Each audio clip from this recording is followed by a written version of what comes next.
Ma'am, that family, they may not be suitable for your section. Leave him exactly where he is. I'm sorry? I said, touch his table. Ma'am, that family, they may not be suitable for your section. Leave him exactly where he is. I'm sorry? I said, don't touch his table. No one in that restaurant understood why the most feared CEO in the city had just threatened to end a man's career for trying to move a stranger. Across the room, the stranger in the faded jacket had gone just as still. He was staring back at her now, his fork frozen halfway to his daughter's plate, his face draining of color. Neither of them said a word, but something passed between them, something old, something the rest of the room could not see. And in the next few minutes, everything both of them had spent 10 years running from was about to collide. The restaurant was called Billionaire, and it existed for exactly one purpose: to remind people who did not belong that they did not belong. Golden chandeliers hung low over white tablecloths. Waiters moved like they were rehearsed. And into all of it walked Vivian Cross, 34 years old, the coldest name in the city's business pages, holding the small hand of her 6-year-old son. "Mom, I don't like all these people looking at us," Max whispered, tugging at her sleeve. "They're not looking at you, sweetheart. They're looking at me. There's a difference." She said it without warmth, the way she said most things. Vivian Cross did not do warmth in public. Warmth was a liability. Warmth got exploited in boardrooms and printed in headlines. She had built an empire by being the opposite of warm, and she had built it alone. They were halfway to the private section when she stopped walking.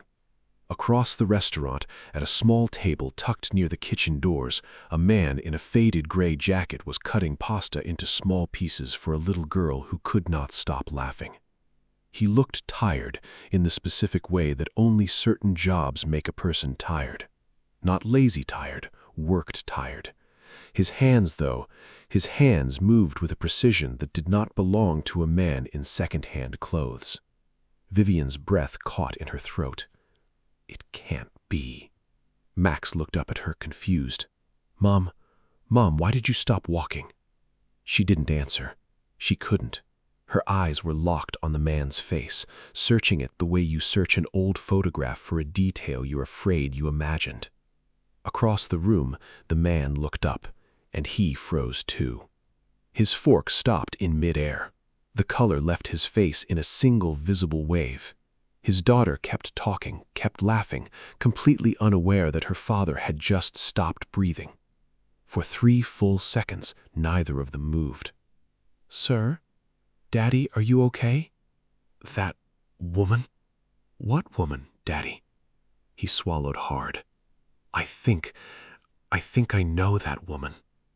A floor manager, sensing the awkward tension radiating from Vivian's table, misread the entire moment. He assumed the billionaire was uncomfortable. He assumed she wanted the poor family removed from view. He hurried toward her, straightening his jacket, already composing the apology in his head. "Ma'am, I do apologize. That family, they may not be suitable for your section. I can have them moved to a quieter area, out of your line of sight." Vivian's head turned toward him slowly. Something in her expression had changed. The ice was still there, but underneath it now was something sharper, something protective. "Leave him exactly where he is." "I'm sorry?"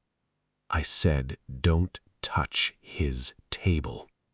The manager blinked, completely unprepared for the venom in her voice.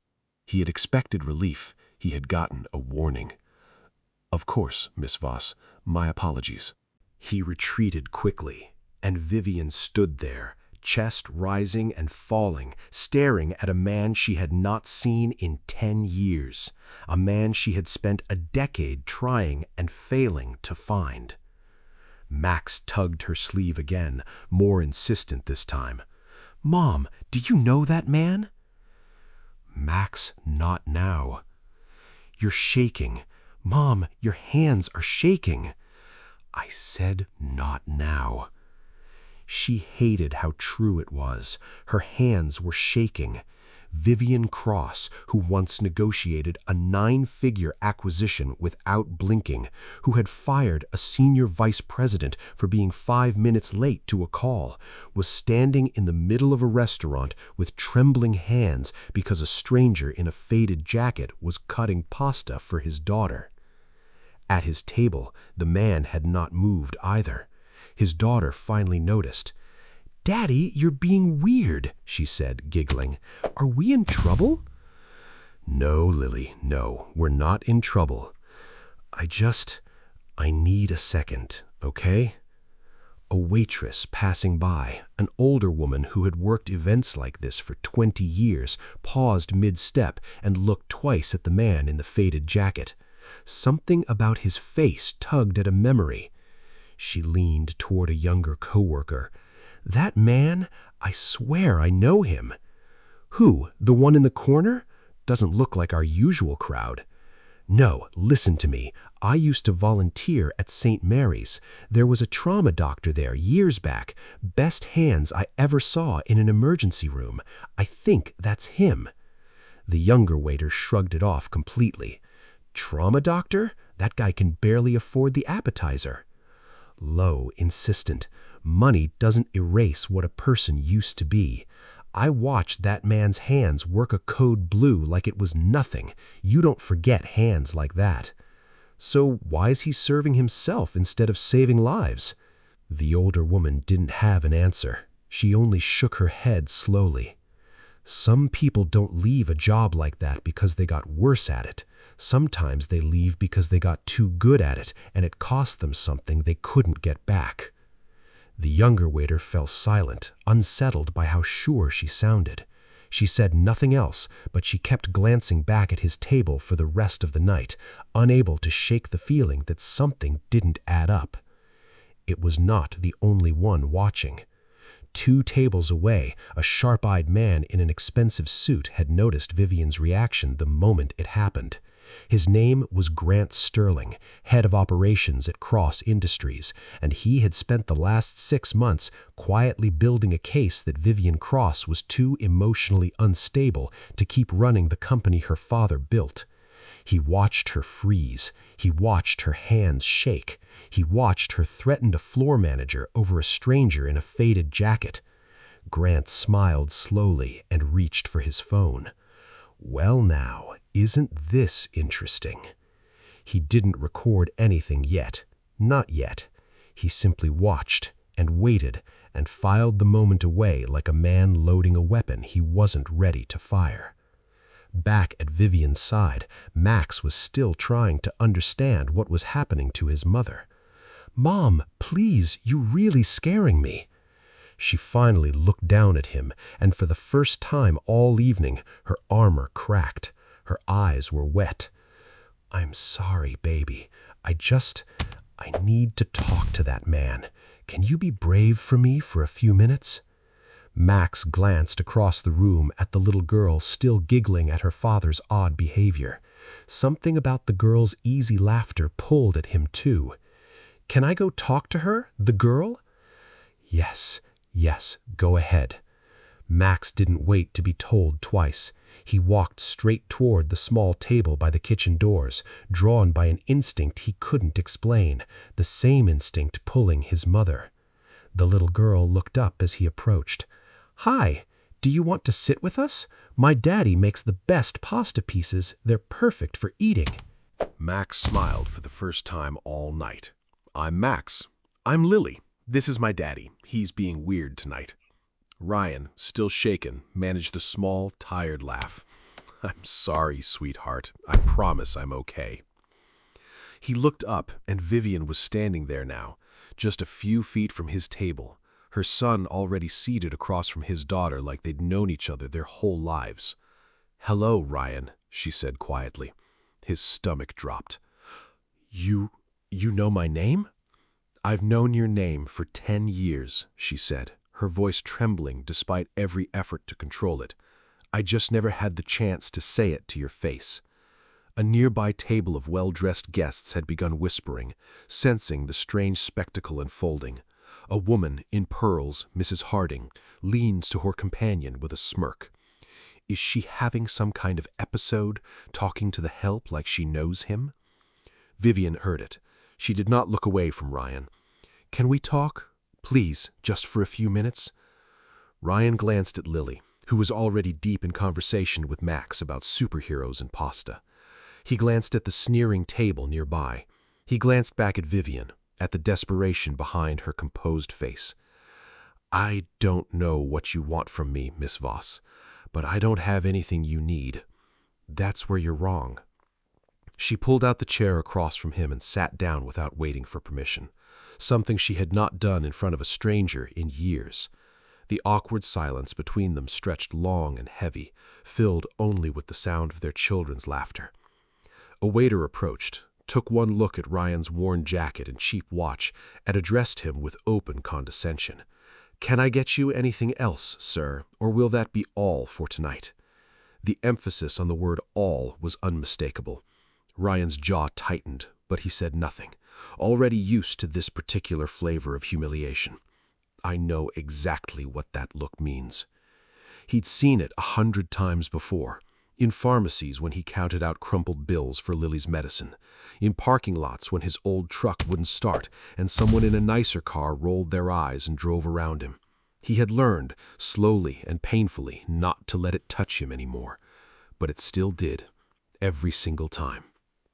We're fine, Ryan said evenly, refusing to give the waiter the reaction he was fishing for. Just the check, please. Of course, sir. The waiter's tone made the word sir sound like an insult.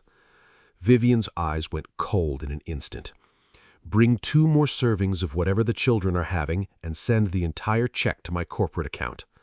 The waiter, visibly startled, stammered an apology and hurried off. Mrs. Harding, unable to resist, spoke loudly enough for half the restaurant to hear. I thought the Cross dynasty dined with the elite, not the help. What a spectacle. Ryan lowered his head, already braced for it, already tired of it. But before Vivian could respond, Lily stood up on her chair, small chest swelling with fury. My daddy is better than everyone in this room. He helps people. You're all mean. Max stood beside her instantly, joining the fight without hesitation. Mr. Ryan is better than every driver at our house. He actually smiles. The table went quiet. Vivian looked at the 2 children standing together, a tiny, fierce wall between the world's judgment and a man who had done nothing but love his daughter in public. Something in her chest cracked open. Thank you, she whispered to no one in particular. Ryan, embarrassed by the attention, started to rise from his seat. I should go. I appreciate the gesture, but I can't accept this. I have to go. Please, don't leave. Not yet. Ma'am, I can't accept charity. It's not charity, Ryan. I've been looking for you for 10 years. He stopped moving. His hand gripped the back of his chair. How do you know my name? The question hung between them, heavy and unanswered, while the restaurant buzzed with whispered judgment around them, and their children stood united against a room full of strangers. Vivian opened her mouth to answer, but before a single word could come out, her phone began to ring, loud and sudden, cutting through the tension like a blade. She looked down at the screen. Her assistant.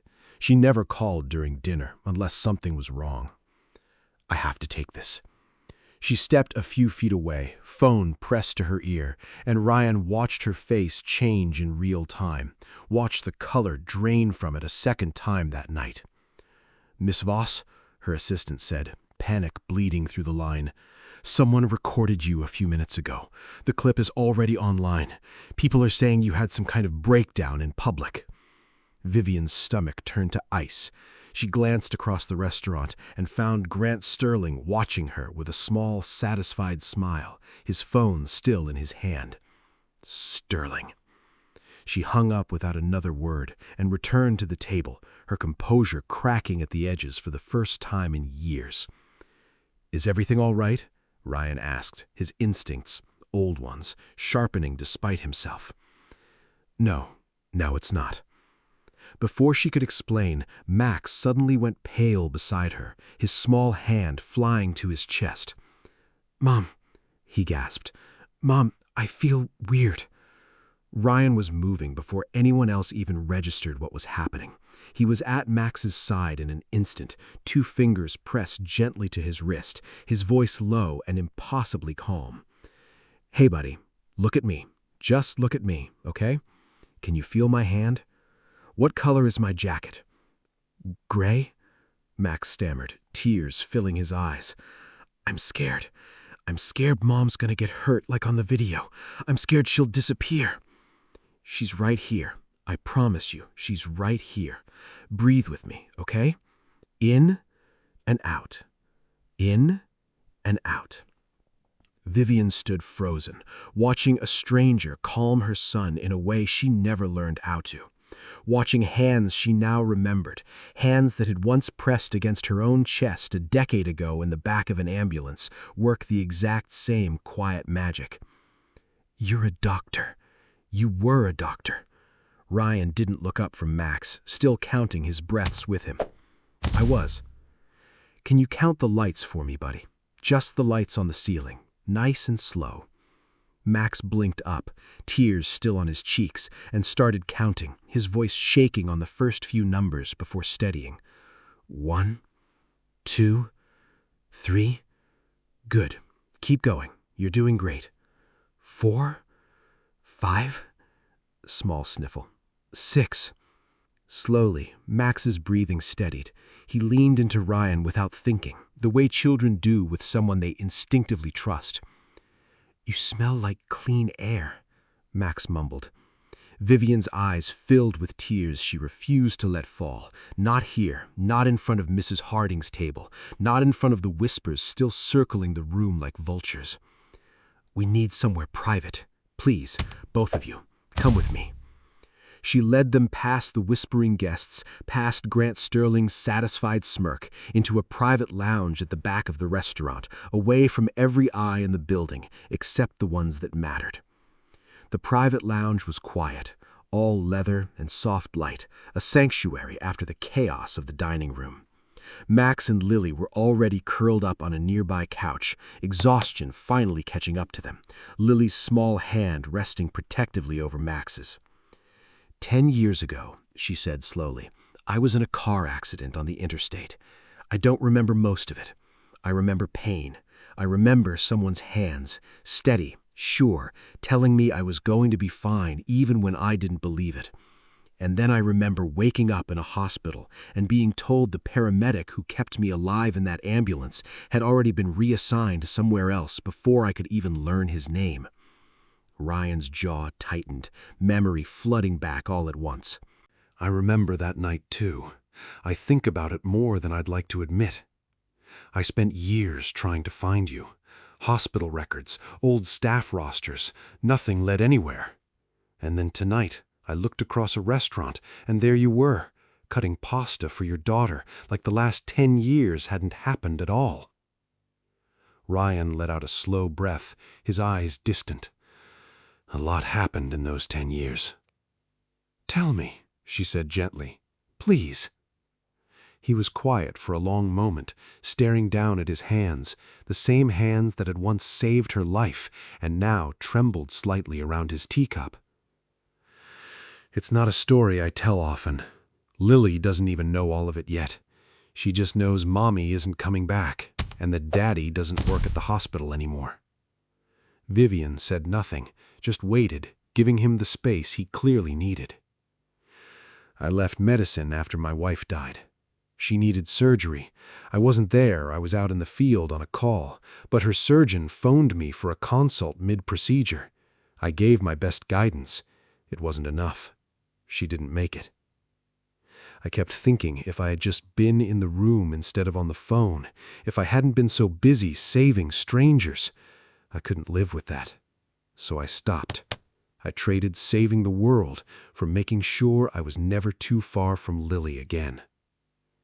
Vivian's eyes softened, grief and understanding blending together. I'm so sorry, Ryan. Don't be, he said quietly. I chose this life, and most days I don't regret it. Before either of them could say more, Vivian's assistant burst into the lounge, still pressed to her ear, panic written across her face. "Miss Voss, the board is calling an emergency session. The video is spreading fast, and Sterling is already framing it as proof you're unfit to lead. They're invoking the fitness clause tonight." Vivian paled. "They can't.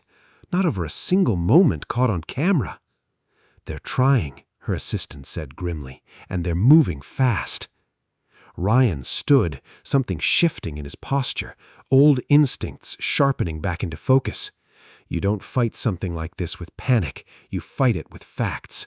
Walk me through exactly what that video shows and exactly when Sterling first pulled out his phone. Vivian blinked, startled by the sudden clarity in his voice. "You think this is connected to him?" "I know it is. The timing is too clean. Your reaction happens, his phone comes out within seconds, and now, conveniently, an emergency session is called before you've even had time to explain yourself. That's not an accident. That's a plan." For the first time all night, hope flickered across Vivian's face. "You sound like you've done this before." Trauma triage.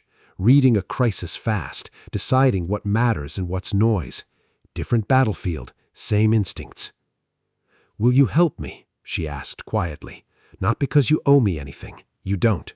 But because I don't know who else to trust in that room tomorrow." Ryan hesitated, old pride rising in his chest.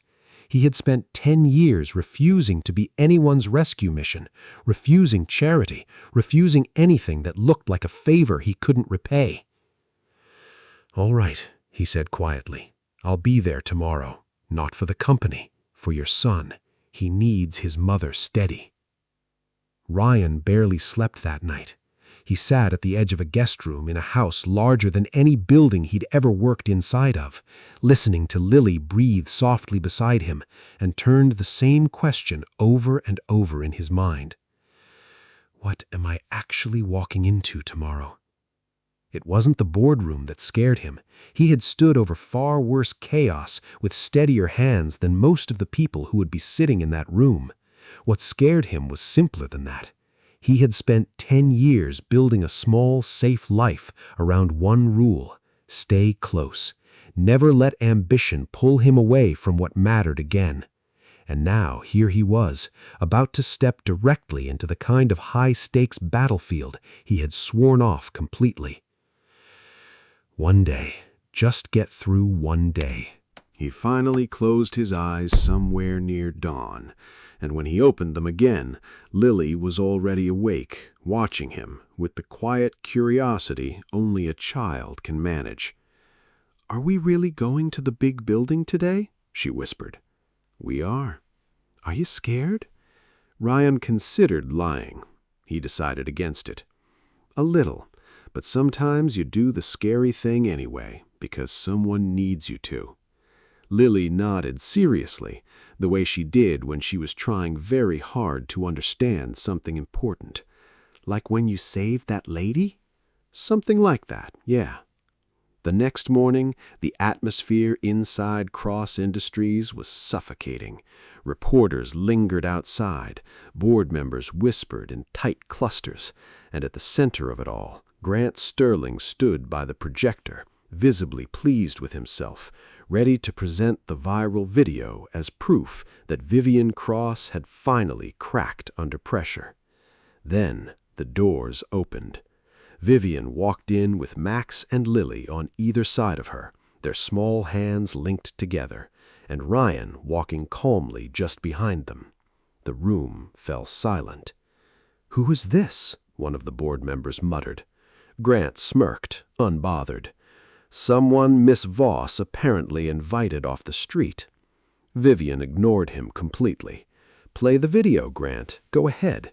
He did, visibly enjoying himself, and the room watched Vivian freeze in the restaurant, watched her hands tremble, watched a moment stripped of all context, designed to look like a collapse. When it ended, Ryan stepped forward, calm and unshaken. "That video isn't a breakdown, it's a manipulated fragment. I'd like to walk you through what actually happened before the footage was conveniently cut and edited and leaked within minutes of being recorded." Grant's smile faltered slightly. "And who exactly are you to analyze anything?" "Dr. Ryan Cole," he said simply, "former trauma physician. I recognize a stress response when I see one, and I recognize exactly how long it takes a phone camera to go from recording to circulating online, faster than any normal bystander could manage, unless it was already planned." He laid out the timeline methodically, the phone appearing seconds into Vivian's reaction, the emergency board session called before she'd had time to explain herself, the digital trail connecting the leaked footage back to an account tied to Sterling's own assistant. "This is outrageous," Grant snapped, his composure finally slipping. "Slander from a man in a rented suit who wandered off the street. Who exactly do you think you are?" "I'm someone who spent his career reading crisis situations for a living, and what I'm reading right now, Mr. Sterling, is a man who staged a woman's most human moment and dressed it up as a corporate failure. That's not strategy, that's cruelty wearing a suit." A murmur of agreement rippled through the room. Even board members who had arrived that morning ready to vote against Vivian were now shifting uncomfortably in their seats. Mrs. Harding, seated among the shareholders, rose slowly to her feet, her earlier scorn replaced with something closer to awe. Who exactly found all of this? Vivian looked directly at Ryan, gratitude and something warmer shining in her eyes. "This is Ryan Cole. 10 years ago, he saved my life in the back of an ambulance and never once asked for anything in return. Last night, he saved it again." Grant Sterling was escorted out within the hour, his career unraveling in real time, the very room he'd hoped to conquer turning against him completely. Later that evening, the mansion that had always felt like a monument to Vivian's success felt for the first time like an actual home. Laughter echoed down the halls as Max and Lily built a blanket fort in his oversized playroom, an exercise in pure imagination that no amount of money had ever given him before. Ryan stood a little stiffly in the doorway of the grand living room, adjusting his collar. "This place, it doesn't belong to me." Vivian smiled softly. "Tonight it does. Please, just be yourself." Later, on the quiet terrace overlooking the city, Vivian finally let her guard down completely. "For years, I believed I could buy my son everything he needed. Tonight, I realized I bought him loneliness instead. You gave him 10 minutes of real comfort my entire fortune couldn't purchase." Ryan nodded slowly. "Money creates distance, Vivian. Love closes it. You just have to decide which one you value more. I spent 10 years thinking I owed you a thank you I never got to say. I didn't expect to end up owing you this much more." Maybe that's how real debts work. They don't stay small. They grow into something neither person saw coming. She turned to face him fully. "Stay, not as an employee, as a partner, in every sense of the word. Let's build something neither of us could build alone." Inside, Lily peeked her head around the doorway, catching the tail end of the moment, and turned to Max with a wide grin. "Does this mean we're basically sister and brother now?" Max grinned back. "I think so." Lily giggled, then turned serious for just a moment, the way children sometimes do right before they say something unforgettable. "Daddy always says the people who need saving the most are the ones who never ask for it." The words settled over the room like something sacred. Vivian pressed her hand gently to her chest, surprised by how deeply a 6-year-old sentence had managed to reach her. Ryan looked at his daughter, pride and grief and love all tangled together in his expression at once. I don't even remember teaching her that. You didn't have to teach it. You just lived it. She was always going to notice eventually. Ryan looked at Vivian, at the family that had somehow assembled itself out of one frozen moment in a crowded restaurant, and finally allowed himself to believe it was real. For your son and for mine, I think I'd like to stay. Vivian took his hand, a silent promise passing between two people who had found each other twice in one lifetime, first in tragedy, and now in something far gentler. They were no longer the cold CEO and the broke single father the whole city had judged in a restaurant full of strangers. They were two parents, two children, and one unexpected family, built not from blood or wealth, but from a debt of love that had finally been repaid. Somewhere behind them, the city lights blinked on one by one, indifferent to the two people standing quietly on that terrace. They had no idea 10 years ago that a single ambulance ride would lead them here. Neither of them had planned any of this. But maybe the best parts of a life rarely are planned.